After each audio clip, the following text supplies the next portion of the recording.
Hey,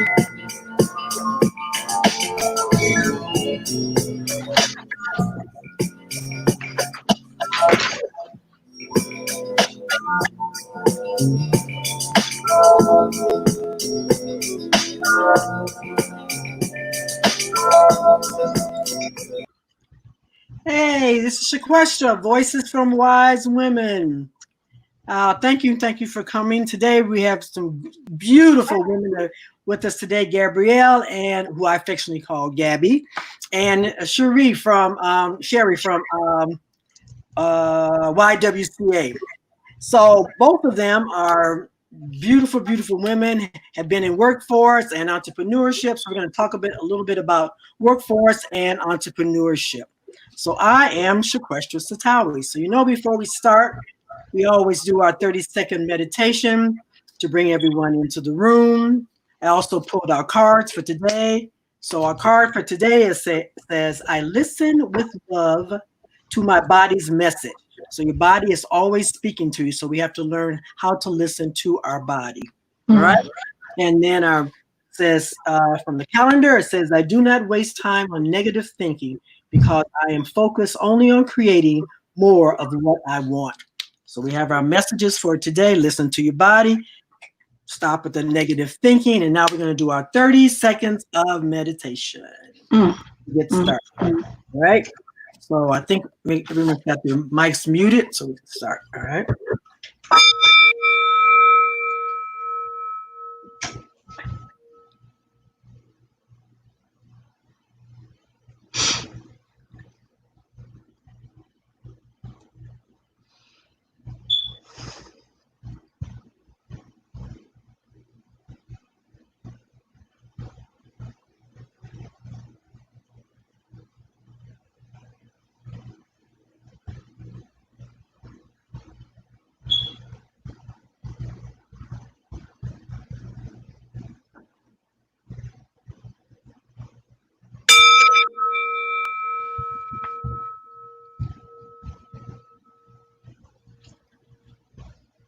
All right, we are back in the room and we are ready to begin.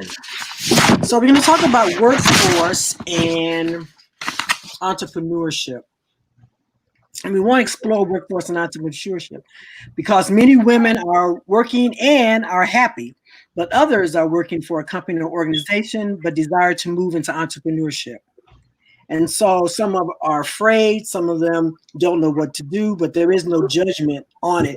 We just want to be able to assist you and give you resources and if you decide that you want to move ahead.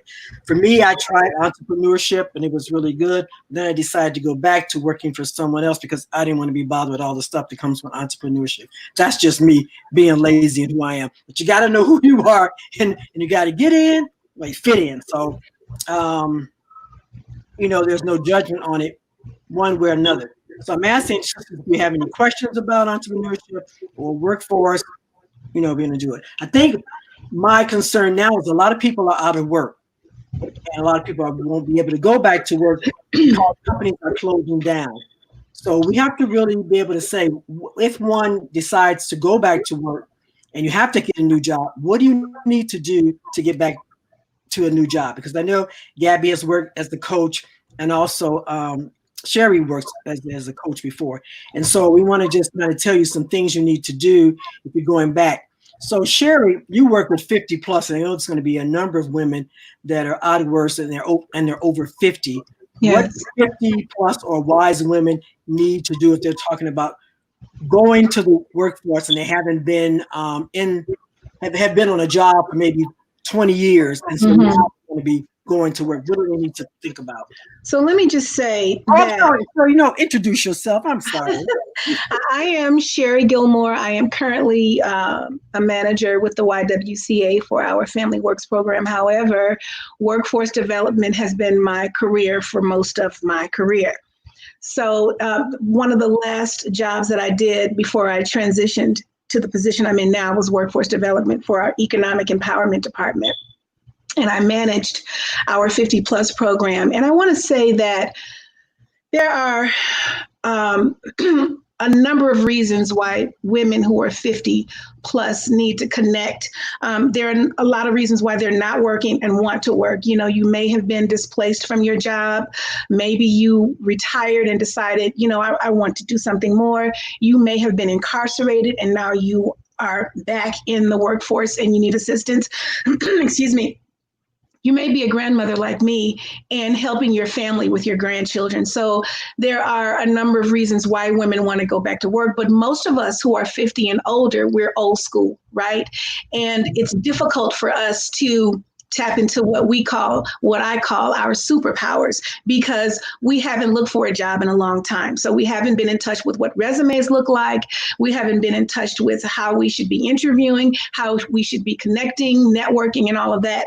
So the first thing that I would say is to align yourself with an organization or a coach or someone who has knowledge of how you need to prepare to look for a job, because there's a science to it, and you need to do everything that you can to be in touch, in combination with who you are and what managers and employers are looking for the most part. All right, thank you. Thank you. So, Gabby, can you introduce yourself? Yeah, I'm Gabrielle Calvary McNeil. My title is Director of Workforce Development with an agency called New Moms, and I oversee a transitional jobs training program there for young women who are pregnant or parenting. And we have a social enterprise in which they work, this paid transitional experience called Bright Endeavors, where we sell and make candles. And so they are really lovely candles. I have a couple to show you later on in the show.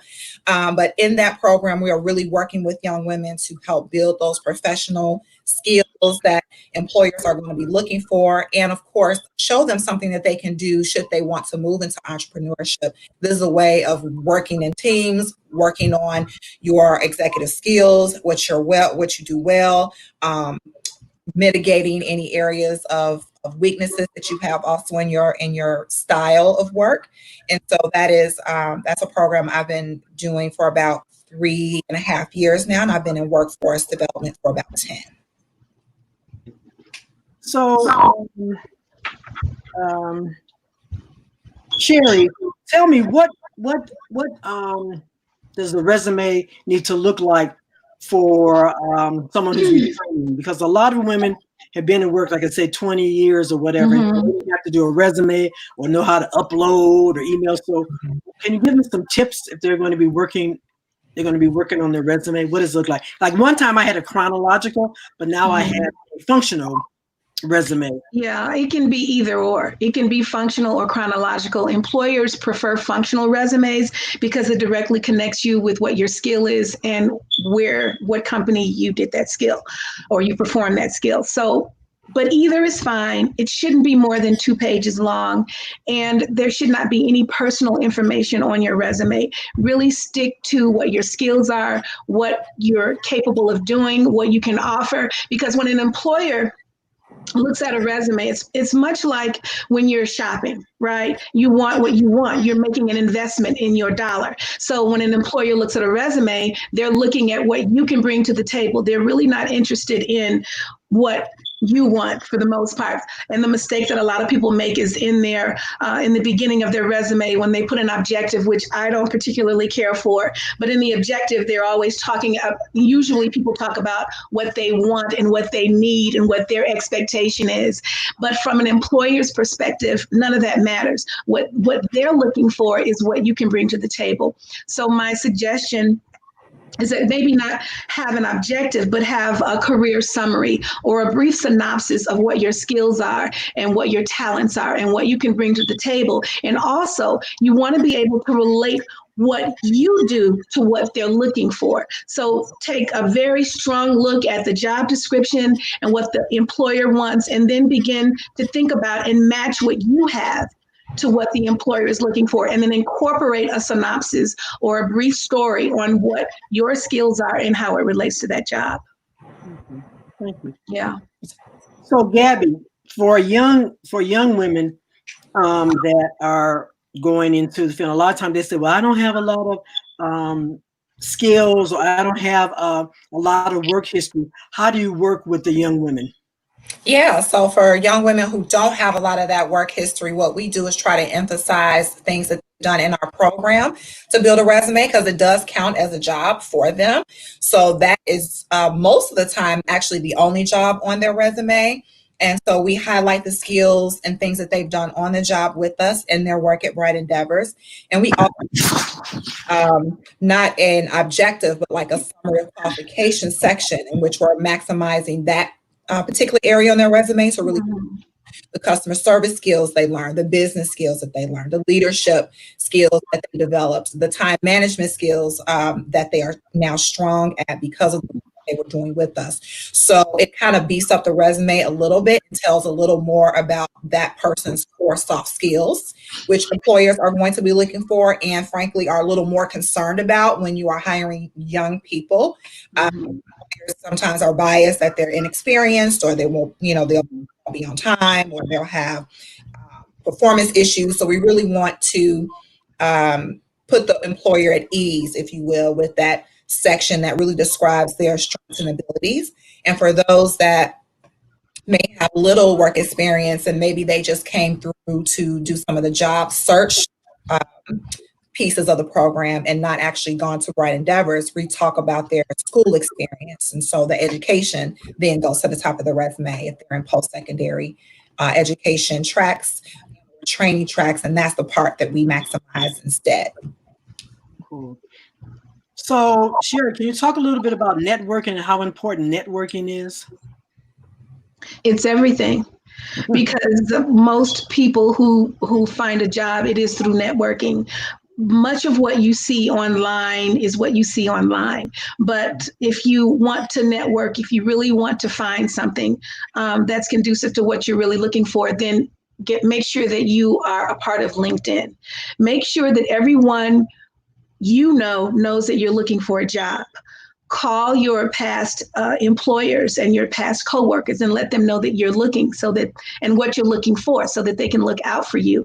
And whatever you do, don't add individuals as references and you haven't let them know that you're using them as a reference. But join your if you live in a small town, join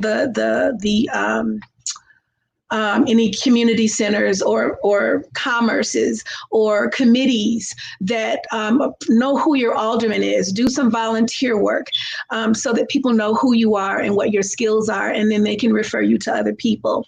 Do internships and consider not doing it paid. You don't have to be a college graduate or be in college to do an internship. You can certainly contact organizations who are looking for interns and volunteer your services. I can tell you that at the YWCA, probably a third of the people, more than a third, who are hired there started as interns, or maybe they started doing contract work and were eventually hired. So really it is all about networking, letting everyone know that you're looking, contact your business, any of your business relationships. And again, LinkedIn is an excellent resource to not only connect with other people, but people can connect with you as well. Good. So, Gabby, talk a little bit about your program and how does one get into new moms? Yeah, it's very open getting to new moms as long as you fit those basic eligibility criteria, which means you're a young woman who's pregnant or parenting, and you live in the surrounding suburb of Chicago. You can come in and apply to be a part of our program. We try not to put a lot of barriers in the way for women getting access to those services. It is so needed, particularly if it's a parent. And so they come into the program, we do an orientation, we call them the very next week, and they start just about 2 weeks later. And we really help them get childcare, help them with transportation, and they can get on payroll and start at Bright Endeavors. And the thing I like most about our program is it's a co-op model. So we're already establishing a network of women amongst the women that come into the program and building some social capital, because we know that that's something that we need if we're going to be successful moving into our careers. As Cherie explained, it's everything. Networking is everything. And so the women who've been through the program years before, they come back quarterly and talk to the women that are currently going through the program, and they come back as guest speakers. They come onto the production floor and encourage the women, work alongside them, say, okay, when you're done, if you're interested in this job, I can talk to my manager where I'm working now and help you get hired at that job. And so it's a really strong network of young women helping each other as they go through the same process, giving a hand, that hand up. There's a photo of women helping pull the other one up. And that's just something that we've really cultivated at New Moms and Bright Endeavors. I really love it. Remember to unmute my mic. So with I love that. How is that affecting both your programs? So COVID. Can you repeat that question? You said how is with COVID-19? How is that affecting your program? Because are the ladies still able to come there? Are you still sending the candles out? What are you doing? Yeah. So it has affected our program.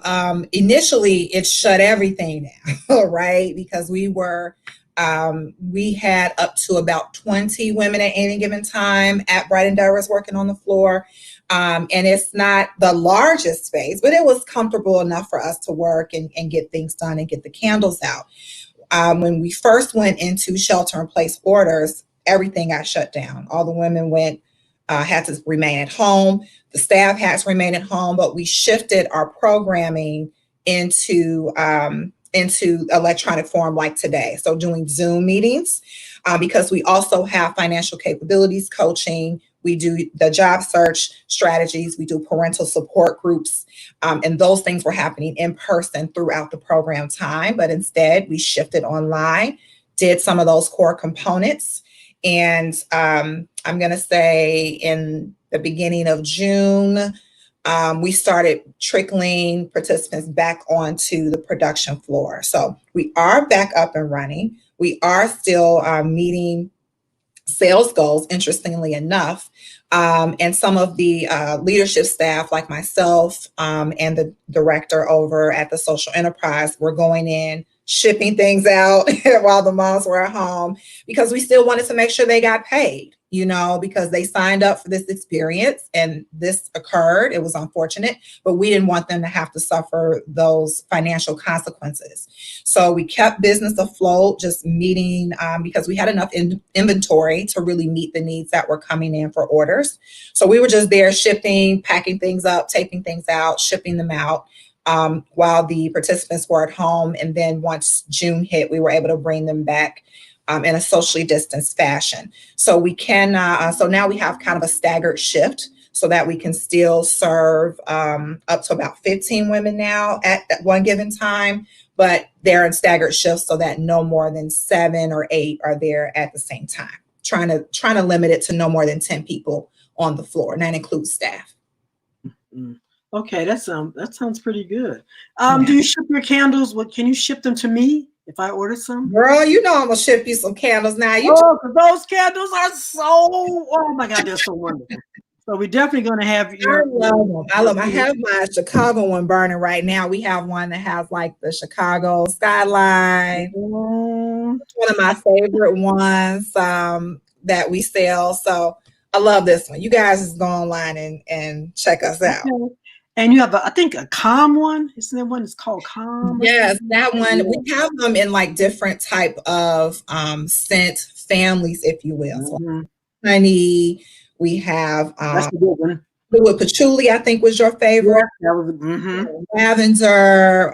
We have like I got that one. Mm-hmm. Yeah, rose vanilla. We've got. I'm trying to think of all the other. Oh no, but I know I brought about almost $80 worth of candles. Every time I go, I just they smell wonderful. The sandalwood patchouli is a fan favorite, and it's very calming. I love patchouli. Love patchouli.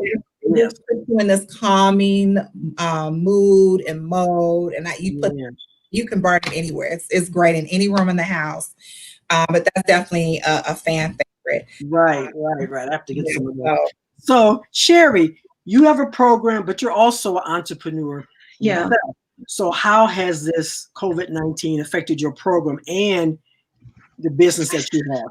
So my situation is a bit different from Gabby. So what we do for Family Works is we empower our families with resources and programming that help them move from one level to another. So maybe you are interested in buying a home. Maybe you are interested in financial education. Maybe you have children who want to go to school and you're not sure how to help them get there. Perhaps you need some counseling, or I mean, you name it, and it's a service that we offer. So the challenge is to keep families engaged. And how do you do that? Because all we're doing is making phone calls.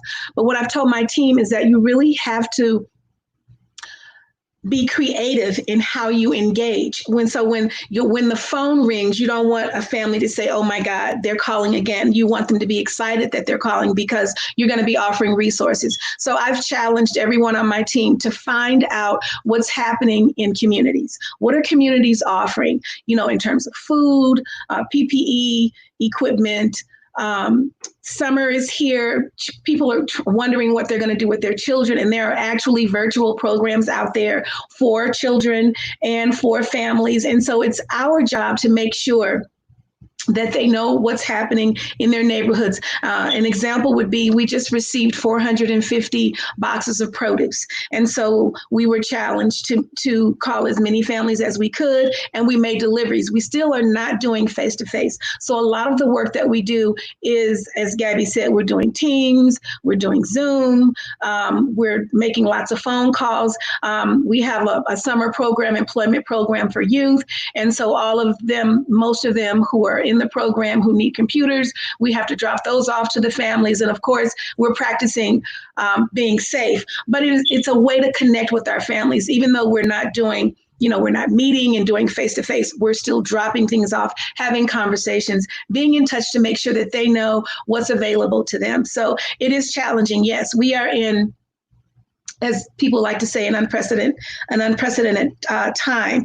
And it is our new normal. It's going to be this way for a very long time. So I think we have to learn how to engage creatively so that we keep our jobs, obviously.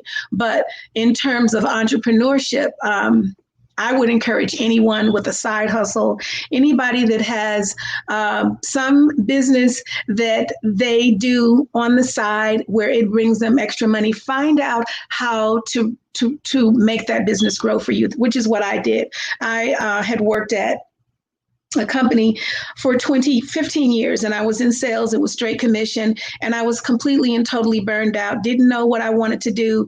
And so I quit my job. Everybody thought I was crazy. And I had this jewelry kit at home. And it was one of my friend's birthday, and I really didn't want to spend the money to buy a gift. So I pulled out this jewelry kit that I had purchased for my daughter, who had no interest in it. And I made a necklace from this kit, and I fell in love with the concept of creating jewelry. And from that moment on, it was just something that I did on the side with, my full-time job, doing craft shows and having home shows and just designing one-of-a-kind handmade jewelry. Sometimes my creations, sometimes people let me know what they want, and then I create from there. So it's been a pleasure. It's been an added income, to help me support my family. And it's my zen. I mean, it keeps me focused. It gets me to a place of where I can be calm and really feel good about giving back in terms of being creative. So, I mean, I encourage entrepreneurship. Yeah, it sounds good. So, Yeah. Gabby, in your program, how do you instruct the young women about becoming entrepreneurs?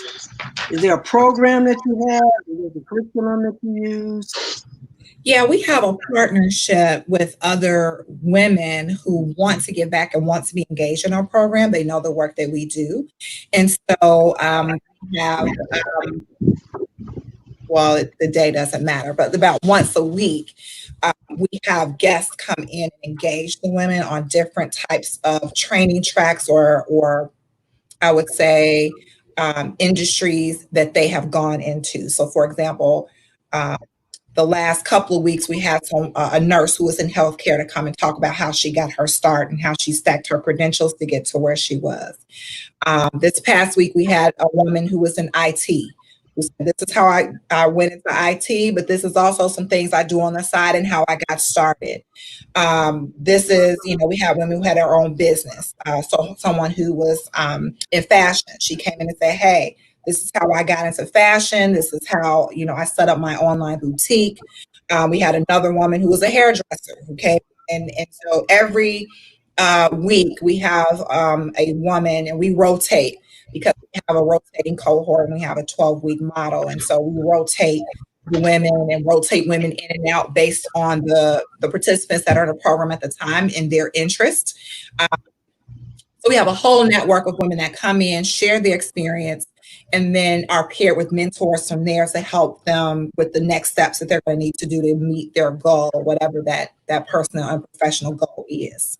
How long are the women in your program? Is there is there a limit, or can it just go for 2-3 years? Or so the paid piece at Bright Endeavors, in which their work is a 12-week program. And then throughout that, we have it up so people can see your I see. Thanks. Order candles and stuff. Mm-hmm. Yeah. So the transitional piece is a 12-week paid program, and throughout that 12 weeks, like around week 6, we really dive into the job search piece and really start trying to pair them and match them with jobs and or mentors and or post-secondary tracks or training if that's what they're interested in. And then we are engaged with them in alumni sessions and networking for up to 2 years. And we have some that are going on 3 or 4 years that's still engaging with us in those alumni sessions because we have a blast. So our last one was actually canceled due to COVID-19. So we're hoping in the fall we can have some sort of social distance, whatever this is happening, sort of event. So we're still working on that, but it is a really great way to keep them engaged. But we're engaged with them for at least 2 years. Oh, okay. That sounds good. Give them time. So have you had any moms who were in the program that have started their own business? We had a mom that started her own online boutique. Oh, okay. She's selling hair and lashes, and she's selling like hair lashes, and she does nails. So she's got all of that. She's actually go through a business class that we're helping support her with so she can get her licenses and things like that set up. And then we had another participant actually start her own candle business. Okay. I thought that was amazing. So she has her own candle business. She started making them out of her home, and now she's selling them with a sister boutique for someone I think who was in her family. So she makes them, sells them in that boutique. And so we're really proud of her for doing that because you know how to make these candles. So why not? That's right. So Sherry, in your program, do you have any women? Because I think the Y has small business development center. So have you had any women that have transcended into their small business development center? And sure. We've had some 50+ women transition. We have within the business and entrepreneurship program, there is a 9-week class that people can take. And most people in that class have a small business, want to start a business, want to grow a business. So it's really nice to see people be successful. And then at the end of that program, you have actual people critiquing your presentation, because you do give a presentation of your business.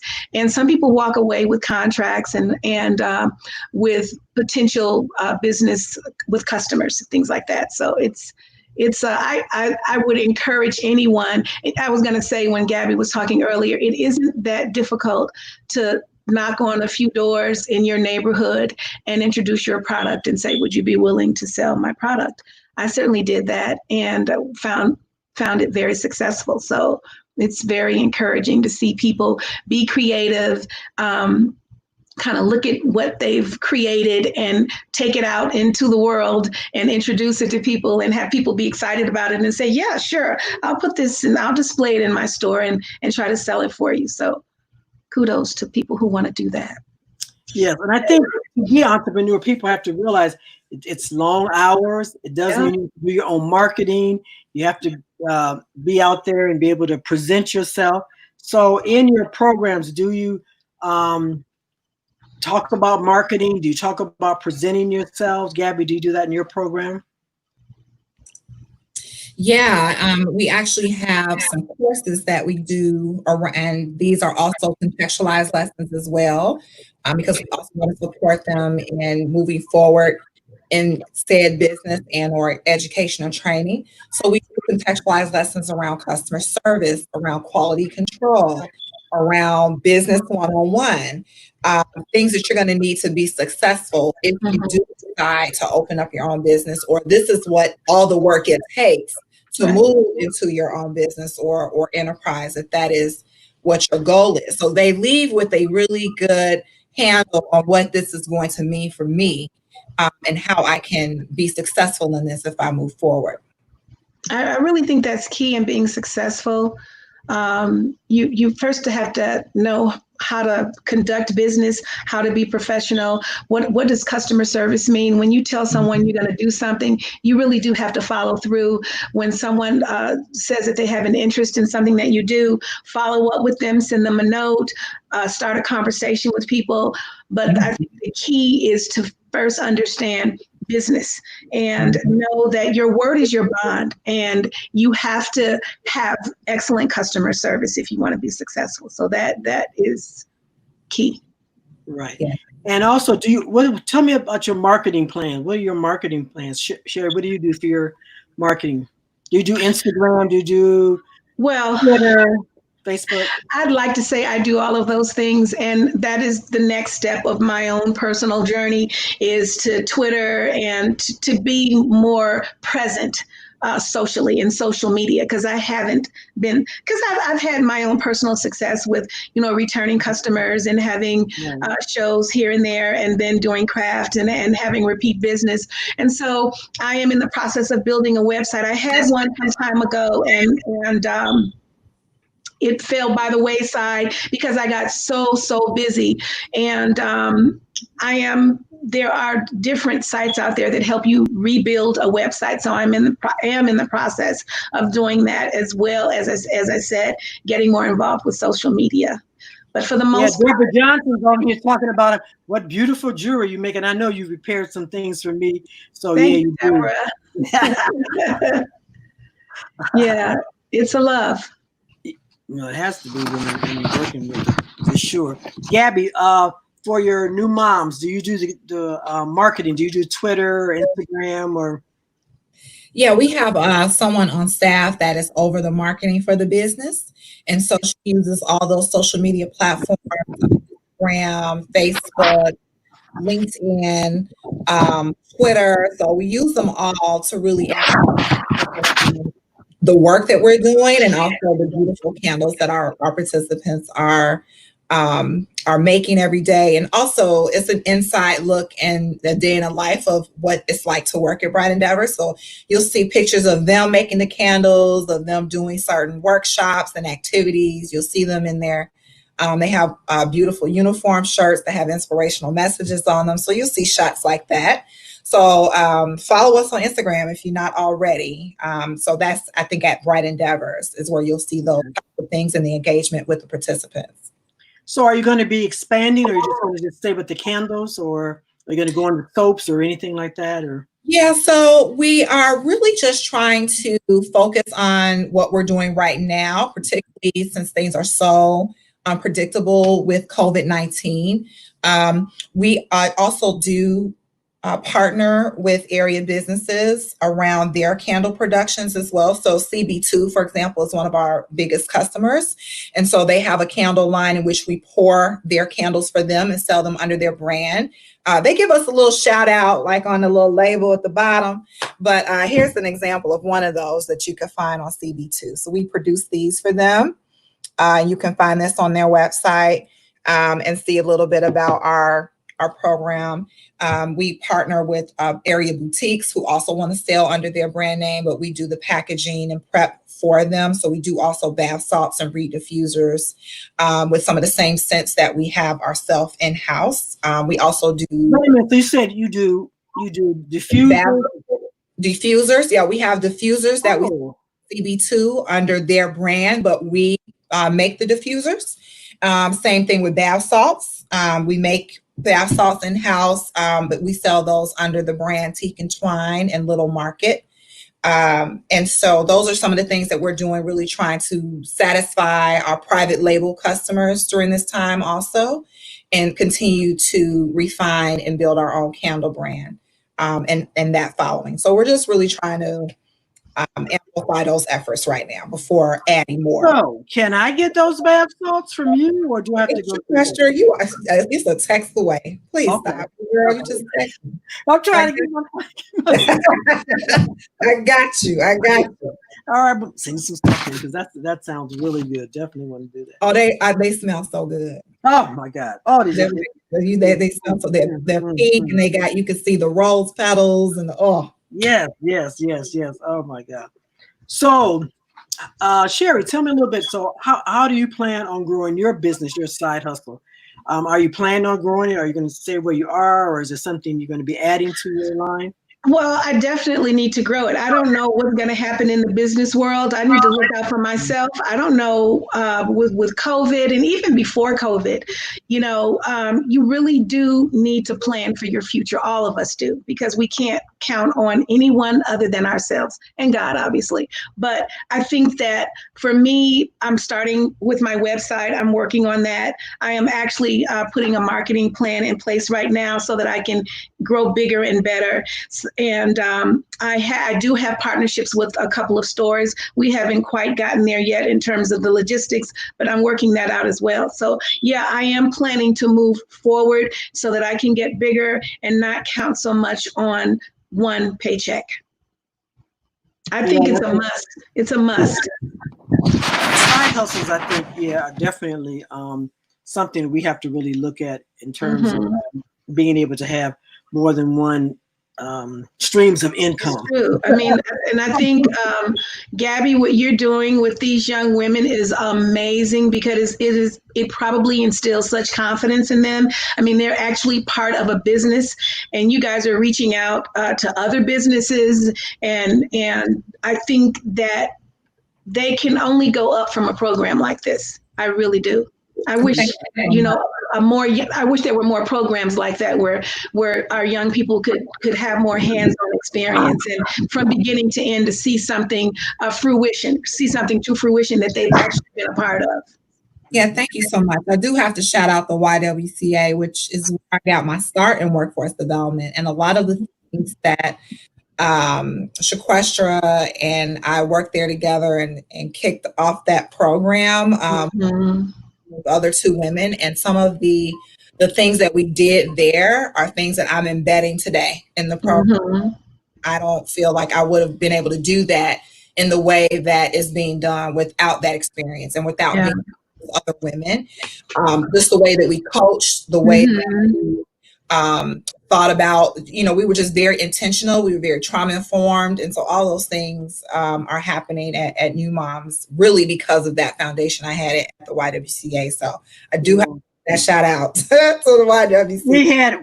We had a lot of fun, that team we had. Yeah. We had a lot of fun. We worked through some serious stuff, and Lord have mercy, and tough cases and all kind of stuff, and the crisis was going on. It was just everything going on. But I really have to say I had a great team. We all worked together, and it really did move the program. I think the economic empowerment program, it definitely moved it forward, and I think we all learned a lot from it. So Gabby, the program that you have now, is there anything that you can share in terms of entrepreneurship for young women that you would say that people need to look out for? Because a lot of times there's not so much mistakes, but there's pitfalls, and you might want to share some of those pitfalls that women need to think about when they're going into entrepreneurship. What I would say, especially for young women, is they really need to find a mentor. They really need to find someone who's been there, done that, who can walk them through the process and not, have this, I am woman, hear me roar, I could do it all by myself. No, you cannot. You cannot do it by yourself. You do need other women specifically, right? Who's been there, done that, and walk you through the process, be a mentor, someone you could just pick up the phone, ask a quick question, get some advice. So I would say you have to get with someone who's like-minded, who's going to encourage you and see you through that process, and make sure that you educate yourself. The Small Business Association, right? There are so many free resources out there. Look and just do your homework. Take a business class. Go through one of those sessions. I think that's also being offered as a partnership with the YWCA, at least in Chicago. But do your homework and definitely get with a mentor and someone who knows what they're talking about. Exactly. Sherry, what would you say for pitfalls that you want to share with women? You're 50 plus. Having a lack of focus, having a lack of commitment, being able to see things through and not letting things, people, situations interrupt what you're trying to do. I think as moms, as head of households, we tend to let a lot of other things get in the way of what we want to do. Yeah. So I think that we really need to keep that focus on ourselves, especially if you're 50 plus. You're so used to taking care of other people, whether it's your job or your family. So at this point in your life, make that focus be you. Yeah. The other thing that I would say is to be spiritually grounded. And that's my personal truth. That's my personal suggestion. I can't speak for anybody's spiritual level or what they connect with. I connect with God. And without that spiritual grounding, I'm nothing. I can't, my focus cannot move forward. So there has to be a place that I go to when all else fails, where I get my strength. So that would probably be the best advice I could give. So what do you think are some of the greatest fears for women who are trying to go back into the workforce and they're over 50? Fear of failure. Fear of failure. Fear of not being up to date. Oh, I don't know anything about Twitter. I don't know anything about using an iPhone. You're used to faxing and not doing anything other than the old general office equipment. And people are just afraid to get with how office and how businesses function right now. But I say, do it afraid. If you can do it afraid, you can do anything. And it's just a matter. I mean, hey, if nothing else, go to YouTube. YouTube has the answer to everything.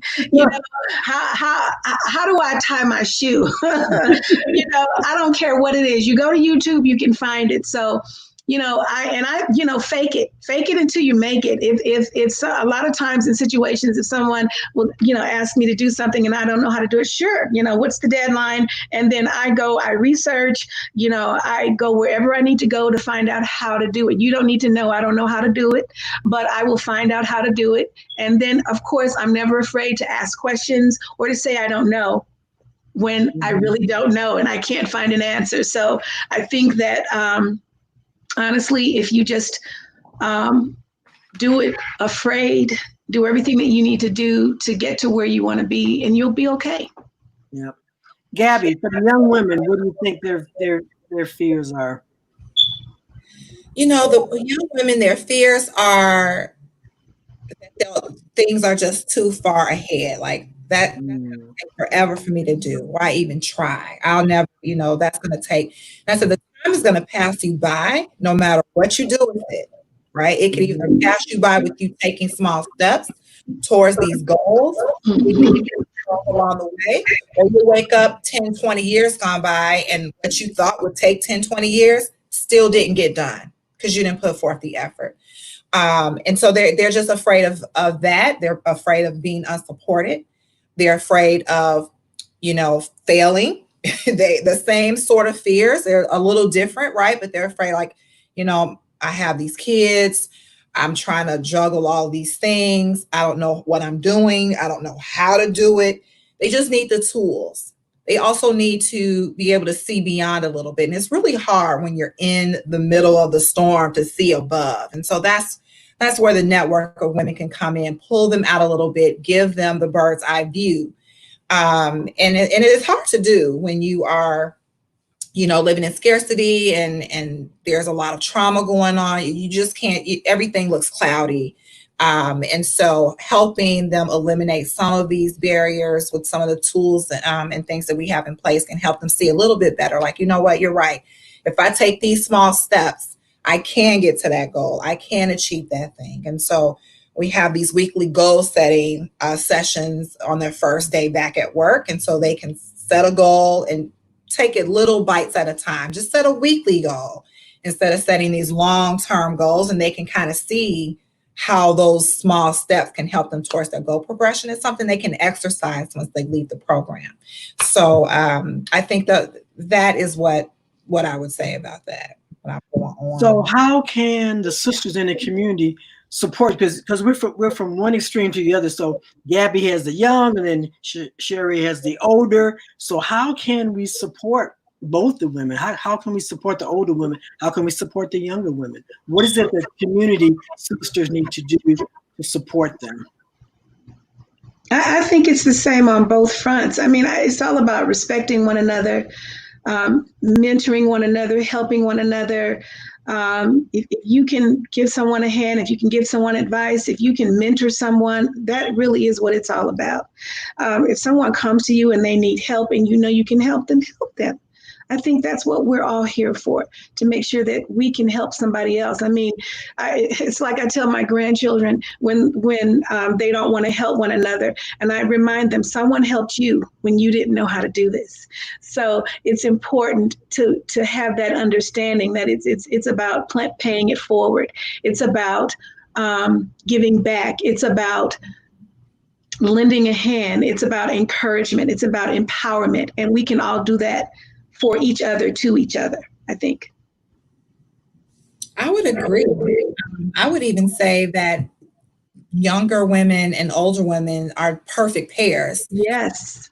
Because younger women, are using some of the skills and tools that they know that they grew up on, right? They grew up on the internet. There's nothing to them to tweet something or share something on Instagram and download. That's right. Yada, yada, yada. And older women might be struggling with how to use some of these tools to their advantage.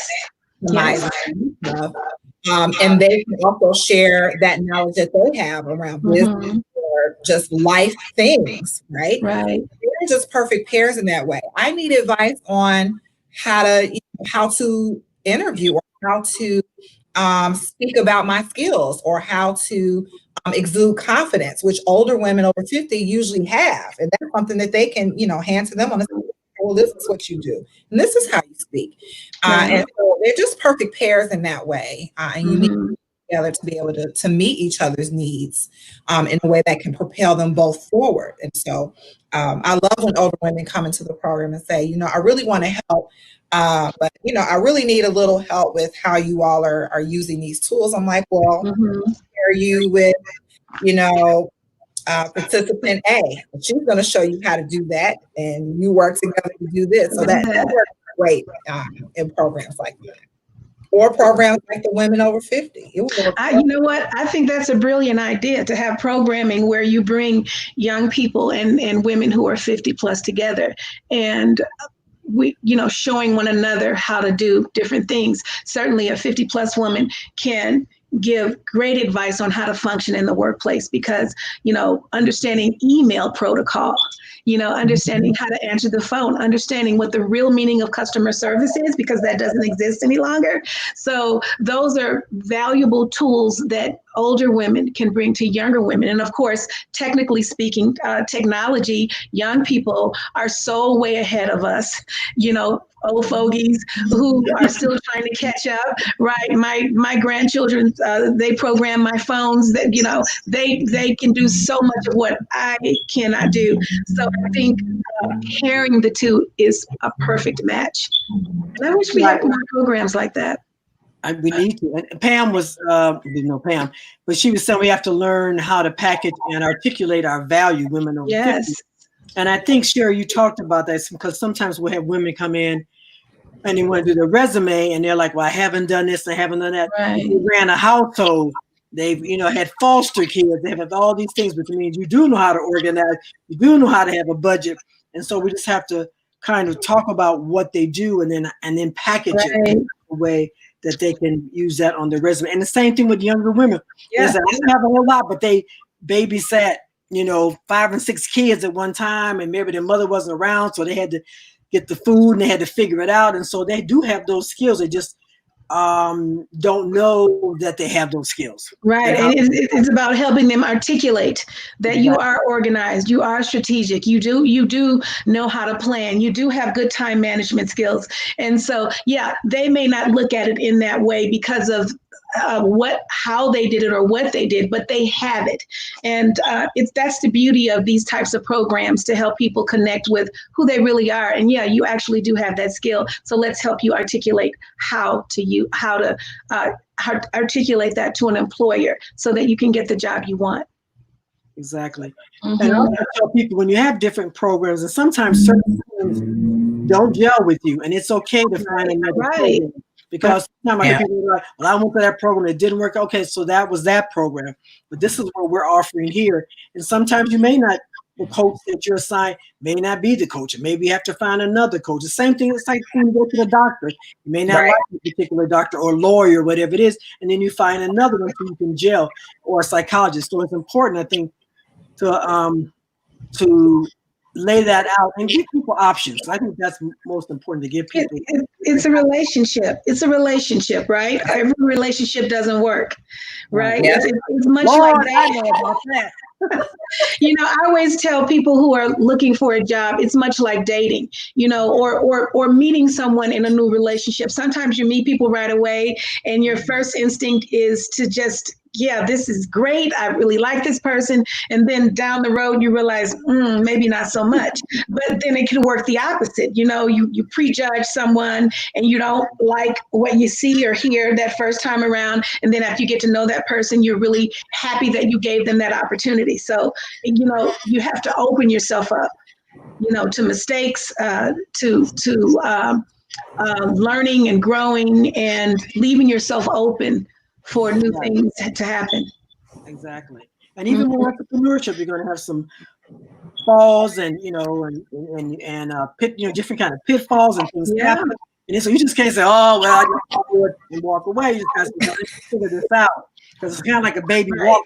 The baby falls down, the baby just going to say, well, I'm just going to crawl forever. No, the baby's like, okay, let me try it again, and 3 and 4 times, and Lord knows, you can think, oh my God, my baby's going to kill herself before they walk, but they keep trying. And so it's the same thing, I think, when you have entrepreneurship or workplace or whatever. You just can't say your first job didn't work out, I'm not going to work again. No, you got to. No, that's not an option. And I bring to mind some of the coaching that we do is grounded in this executive skills coaching model, which is really helping them focus attention, remember instructions, juggle tasks, and really talk about what do they do well, what can they maximize, and the areas that they are weak in and where they struggle, what are some mitigation strategies, right? If you are struggling with, maintaining your emotions, these are some things that you can do to re-regulate.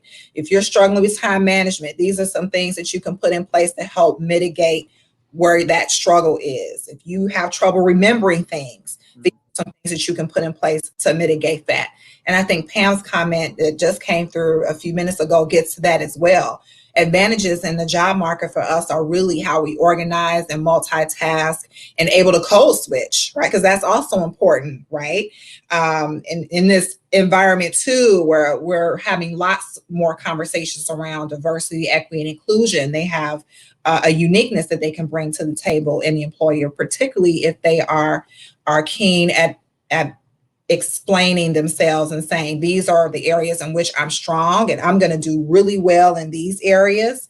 And where I'm weak at, I might be weak in these areas, but this is how I'm going to mitigate it to be a better entrepreneur, better businesswoman, or a better employee, if that's what I so choose. I think that's key, what you just said, Gabby. Don't be afraid to say when you don't know something or when you don't understand something. Okay, no, I don't know how to do that, but this is what I'm doing. Yeah. to make it better. Yeah. Or by the time I start, I'm going to know how to do that because. So yeah, it's okay to say you don't know something, but also you want to have an answer ready for how you're going to know what you don't know. Exactly. Yeah. And you know, men will apply for jobs that they may have some of the skills, but not as much, and they will apply for it, but women won't. And so a lot of Ooh, times say that, Shquestra. we have to push women. And You I know said, what? let them not give you the job, but at least apply for it. So we Listen, get like, this is the in the same way that you're talking about applying is the same way about salaries. Men will ask for a higher salary yeah, even when they know they don't have the skills. They will ask for that salary and get that salary, yeah. but women will not do that. They won't do it.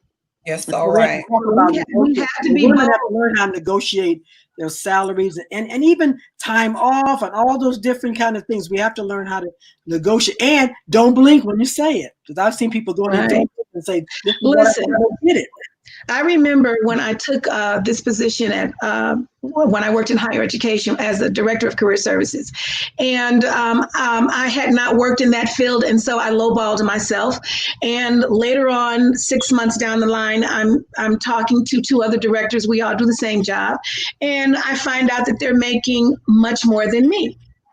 And I was just really taken aback by that. And so I went back to my boss and I said, hey, you know, you're underpaying me. These other two ladies, my counterparts, are making more than me. I'd like more money. And she said, no, I gave you what you asked for. And that was a lesson. That was a lesson to me that I will never forget. Never. So now when I always ask for more money. I don't care what they offer me. I ask for more money. Okay. Because that I could not, I didn't get over that for a long time because I was my own worst enemy. You know, I didn't have the confidence. And as I said, I lowballed myself. I didn't look at the totality of my experience and everything that I had done and what I was bringing to the table. But instead I thought, oh, well, you know, I've never done this before, so maybe I'll ask for a little bit less money. And it was an injustice to myself. So, you know, be bold. All they can do is say no. Right. So we have to start. I think we have to, you know, anytime we have negotiating skills anywhere, I've seen it's always packed with women, you know, because they really want to learn how to negotiate and be able to feel comfortable when they ask for the salary, you know. I have to highlight this comment, Shquestra, that just came in about women wait till they have 100% of the skills. That is so true. Yeah. And I always say, listen, if you feel like you can do at least 60%, 70 is better so that you feel a little more confident, go for it. You can learn the other 30. When you get most of that is on the job anyway. So I love that. That comment came through about that. Is so true. We got to feel like we got to do everything. Right. Girl, for that job. But it's the same thing. Even when I think about women in terms of beauty, like every man I ever met, no matter where it was, thought he was fine. I don't care what he looked like, he was fine. But women gonna say, "No, well, this or that, oh, girl, no, this my skin, my this, that." I don't care. Men, I'm fine. What about it? You know. And so we have to do that same kind of thing when we talk about our workforce or our entrepreneurship. We have to go in and be confident. Yeah, I'm running this. I'm doing this. Boom. And so we just have to start working with that in terms of our confidence in terms being women and then being Black women on top of that. So we definitely have to start working that because I'm seeing some things going on and I'm just like, man, you could have got more money, you could have did this, you could have did that. Not having the confidence, and that's what, because I've heard people say, man, she could have got more money, she had been a little more confident, or they say no. People just turn around. You know, no. So how can we discuss it with people? No, okay, they go and leave. No, you got more money if you stay there and say no and explain why. Or could have got it. So I think we have to. Do We're at the end, ladies. I really appreciate. So can you give us some parting lessons? One thing that you would like to share. Oh, my light went out. You like to share with the women before you go? Something you would like to make sure you share with them. I just want to say, be bold. Even if you're afraid, it's okay. Do it afraid. have enough confidence in yourself to know who you are. When you know who you are and when you're feeling good about who you are, then you can do anything. And if you're not feeling great about who you are, then get in touch with whatever you need to do to feel good about you. It's all about self-care and wellness and doing everything that you can for yourself so that you can move forward in your life. So I want to encourage women out there, every age, to just move forward in a positive way about yourself. Take care of yourself, be bold, and don't be afraid. And if you are, still do it afraid. Yep. Gabby? I'm going to say write the vision and make it plain. There's so much said about writing your goals down and seeing them come to fruition. And so that is just one of the biggest things that we do in our program that I've done prior to even develop, make a vision board. But it's really important that you have a vision, you write it out, and you work towards it every single day.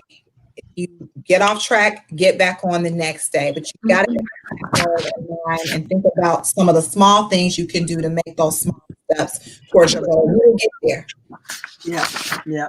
And so I just want to thank you all for being here, telling everyone to please get some candles from New Moms, bright and yes. Hold up candles.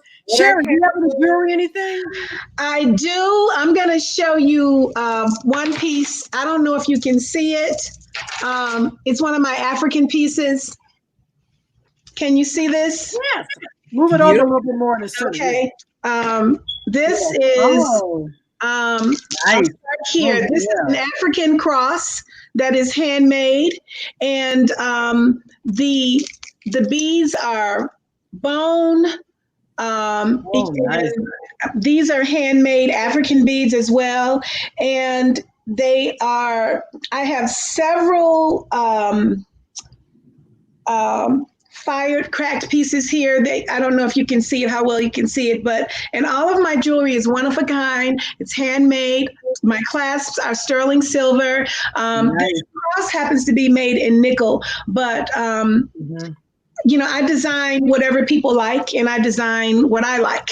So you can email me at sherryware, SHEREE, where, WEAR, at Comcast.net, and let's have a chat. Okay. So thank you so much. And New Moms, go out there and check out Gabby's program, buy some candles, reach out to Sherry for advice on 50 plus. And she's got a program too at the YWCA, and then she has jewelry as well. So thank you so much for being here. Next week, we're going to have Mo on. She's going to talk about colonics, everything you want to know about colonics and what have you. So she's going to be here next week. So I thank you very much, and we shall see you next week, and have a great week. Make sure you wear your mask. Bye, everybody. Bye. Great show.